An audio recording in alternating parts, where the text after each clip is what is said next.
નમસ્કાર દર્શક મિત્રો, પાટણ જિલ્લાના ચાણસ્મા પંથકના જીલિયા ફાર્મ ખાતે દાદાગીરી કરનારા તત્વોની શાન હવે પોલીસે ઠેકાણે લાવી દીધી છે. જીલિયા ગામે બનેલી હિંસક ઘટનામાં સંડોવાયેલા 17 જેટલા શખ્સોની ધરપકડ કર્યા બાદ પાટણ જિલ્લા પોલીસે આજે ચાણસ્માના જાહેર માર્ગો પર તેમનું સરઘસ કાઢીને કાયદાનું ભાન કરાવ્યું છે. આખી ઘટનાની વાત કરીએ તો જીલિયા ગામે રામાપીર મંદિરના ફાળાની ઉઘરાણી અને વ્યવસ્થાપનને લઈને ભાવેશ રબારી અને મુખ્ય આરોપી જીતુભા વચ્ચે લાંબા સમયથી મંદુક ચાલી રહ્યું હતું. આ અદાવત રાખીને ગઈકાલે મોડી રાત્રે જીતુભા અને તેના 15 થી 20 શખ્સોના ટોળાએ પૂર્વ આયોજિત કાવતરું રચી હિંસક હુમલો કર્યો હતો. હુમલાખોરો લાકડી, ધોકા અને અન્ય પ્રાણઘાતક હથિયારો સાથે ગાડીઓમાં સવાર થઈને આવ્યા હતા અને ગામમાં આતંક મચાવ્યો હતો.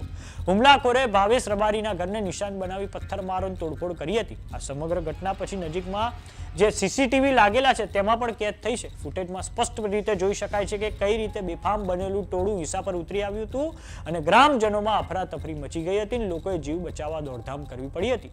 ઘટનાની જાણ થતાં જ પહોંચેલી પોલીસની 112 વાન પર પણ ટોળાએ હુમલો કરતા કાયદો વ્યવસ્થાને પણ હાથમાં લીધી હતી. ત્યારબાદ પાટણ જિલ્લાના પોલીસ વડાએ આ બાબતની ગંભીરતાને સમજીને હવે કડક પગલાં ભર્યા છે. પોલીસે ટેકનિકલ સર્વેલન્સ અને બાતમીદારોની મદદથી આ ઘટનામાં સામેલ તમામ 17 અસામાજિક તત્વોને દબોચી લેવામાં આવ્યા છે અને આરોપીઓમાં પોલીસનો ડર રહે અને ભવિષ્યમાં કોઈ આવી ઘટના ન બને તે હેતુથી પોલીસે આજે ચાણસ્માના ભરચક બજારમાં આ તમામ આરોપીઓનું એક સરઘસ પણ કાઢ્યું છે.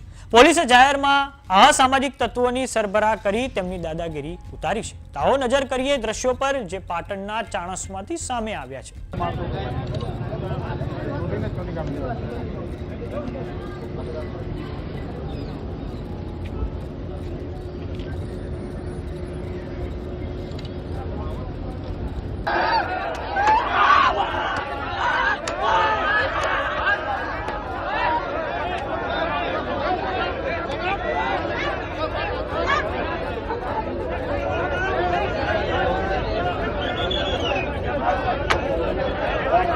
તો સમાચારોમાં અત્યારે બસ આટલું. જોતા રહો જમાવટ. જો તમામને YouTube પર જોઈ રહ્યા તો સબસ્ક્રાઇબ કરો, જો તમને Facebook પર જોઈ રહ્યા તો ફોલો કરો.